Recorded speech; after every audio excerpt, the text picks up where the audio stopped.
Ghaati movie అయితే చూడడం జరిగింది భయ్య. సినిమా మీద పెద్ద ఎక్స్పెక్టేషన్స్ కూడా లేవు. వాళ్ళు ప్రమోషన్స్ కూడా సరిగ్గా చేసుకోలేదు. సోషల్ మీడియాలో కూడా ఎక్కడా హైప్ లేదు అని చెప్పి జస్ట్ అసలు ఎక్స్పెక్టేషన్స్ లేకుండా నేను కూడా మూవీని చాలా అంటే చాలా నార్మల్గా చూశాను. అసలు జీరో ఎక్స్పెక్టేషన్స్ అయింది.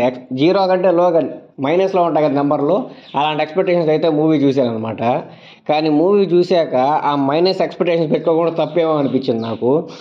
ఏంది భయ్య మూవీ ఎంతసేపు పోతానే ఉంటుంది కానీ హై సీన్స్ లేవు. అసలు ఆ పాటలు ఏందో ఎలా అంటే అలా కొట్టేశారు. అసలు కృషి గారు ఎప్పుడు ఇలాంటి కంటెంట్ ఎందుకు తీసుకుంటారో నాకైతే అర్థం కాదు.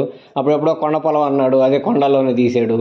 ఇప్పుడు ఇది ఘాటి అన్నారు, దీన్ని కొండలోనే తీశారు. ఆయన సినిమాలో కంటెంట్ అంటే ఏదో మెసేజ్ ఇవ్వాలి, ఏదో చేయాలనుకుంటున్నాడు కానీ అది కరెక్ట్గా డెలివర్ చేయలేకపోతున్నాడు. నాకైతే ఇది చాలా దారుణం అనిపించింది మూవీ. బోర్ భయ్య మూవీ చూస్తున్నంత సేపు నేను ఈ మూవీ ఎప్పుడైపోద్దిరా నాయనా అనిపించింది. లాస్ట్ దాకా వెయిట్ చేస్తున్నాను, ఏదో ఒక టైంలో మంచి సీన్ పడుతుందేమోలే అది ఇది అని చెప్పి. ఎక్కడా పడలేదు. ఆ సినిమా లాగా కాటేరమ్మ ఫైట్ లాగా ఏదో చేద్దాం అంటున్నారు క్లైమాక్స్ లో, కానీ అది తిప్పి కొట్టేసింది. అంటే ఫస్ట్ నుంచి మంచిగా బిల్డప్ చేసుకుంటే లాస్ట్లో నువ్వు ఏం చేయనా సరే బాగుంటుంది. అసలు ఫస్ట్ నుంచి ఏం బిల్డప్ చేసుకోకుండా లాస్ట్లో ఒకసారిగా పెట్టేస్తారంటే అసలు చూడటానికి కూడా చూడలేము. సేమ్ ఘాటికి కూడా అలానే జరిగింది. అయితే మూవీ పూర్తిగా నచ్చలేదు. కొన్ని సీన్స్ ఉంటాయి భయ్య మూవీలో, అసలు ఈ సీన్స్ అవసరం ఆడ ఎందుకు ఎంత అతి చేస్తారని అయితే అనిపించింది. ఇంటర్వెల్ సీన్ భయ్య అయితే అస్సలు నచ్చలేదు. ఎందుకు అంత అతి చేశారనిపించింది. చాలా అంటే చాలా అతి చేస్తారు ఇంటర్వెల్ సీన్ లో. అసలు అలాంటి సీన్స్ అవసరం లేదు ఇంటర్వెల్ లో, కానీ పెట్టారు. సినిమా లిబర్టీ అనేది చాలా అంటే చాలా ఎక్కువ తీసుకున్నారు. అలాంటి అంత మంచి యాక్టర్స్ ని, అంత పెద్ద యాక్టర్స్ ని పెట్టి అలాంటి సీన్స్ తీయడం నాకైతే కొంచెం ఇబ్బందిగా అనిపించింది. గారిని అయితే వాళ్ళు సరిగ్గా అయితే యూజ్ చేసుకోలేకపోయారు. కాకుండా గారు ఏందో ప్రతి సీన్ లో ఎవరు అడ్డు వచ్చినా చంపుకుంటూ వెళ్ళిపోతుంటారు. ఇదే సినిమాలో బట్టి చాలా ఎక్కువ తీసుకుని అనిపించింది. అంటే చూడడానికి కొంచెం గుండాలు పోయా, వస్తున్నారు చంపేస్తుంటది. ఎంతమంది వస్తే అంతమంది చంపేస్తుంది భయ్య. మగవాడు కూడా చంపలేకపోతాడు, కానీ ఆడవాళ్ళు చంపేస్తుంటది. నాకు కొంచెం కామెడీగా అనిపించింది అలా చంపుకుంటూ పోతుంటే. లో ఈమె అంత ఘాటీలతో పనులు చేపిస్తారు, లాస్ట్ పోయేటప్పటికి మొత్తం మారాలి అంటారు.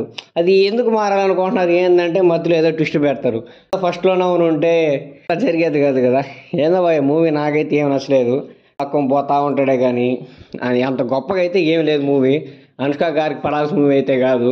అనుష్క గారి పొటెన్షియల్ని కరెక్ట్గా యూజ్ చేసుకుంటే ఎలాంటి మూవీస్ పడతాయో మనకు తెలుసు, ఆమె ఎలా యాక్ట్ చేయగలదో మనకు తెలుసు. ఎందుకంటే మనం ఎప్పుడెప్పుడోనే చూసాం అరుంధతి మూవీని. అప్పట్లోనే 70 కోట్లు కలెక్ట్ చేసింది. అప్పట్లో 70 కోట్లు అంటే అంత సాదాసీద విషయం అయితే కాదు. అలాంటి కంటెంట్ ఫిలిం పడితే అనుష్క గారి యాక్టింగ్ ఎలా ఉంటుందో, ఆమె ఎలా చేయగలదో అందరికీ తెలుసు. కానీ ఏం చేద్దాం, ఎవరు యూజ్ చేసుకోలేకపోతున్నారు. అప్పుడే డౌట్ రావాల్సింది. అనుష్క గారు మూవీ సైన్ చేసేటప్పుడే చెప్పారంట, ఏవైతే చేస్తాం కానీ ప్రమోషన్స్కి అయితే ఎక్కడా రానని చెప్పి. ఆలోచించి ఉండాల్సింది. గారు ప్రమోషన్కి రావట్లేదు ఏంటి అని అర్థం అయ్యాలి, కానీ కాలేదు. ఏం చేద్దాం, మూవీలో కంటెంట్ లేదు నాకు తెలుసు. వాళ్ళు వచ్చి ఏదో ఒకటి అడిగి ఏదో ఒకటి చెప్పేసి ఎందుకు మూవీని డిస్టర్బ్ చేయడం అని ఆమె వద్దులేండి సార్ యాక్ట్ మార్చి చేస్తాను, ప్రమోషన్ మీరే చేసుకోండి చెప్పిందో ఏమో నాకైతే అర్థం కావట్లేదు. కానీ మూవీ అయితే నాకైతే చాలా వర్స్ట్ అనిపించింది భయ్య. కృషి గారి నుంచి మరీ ఇలాంటి కంటెంట్ అయితే ఎక్స్పెక్ట్ చేయలేదు నేను. చాలా అంటే చాలా బొక్కగా ఉంది. మీకు చూడాలనిపిస్తే ఖచ్చితంగా థియేటర్కి వెళ్ళి చూడండి.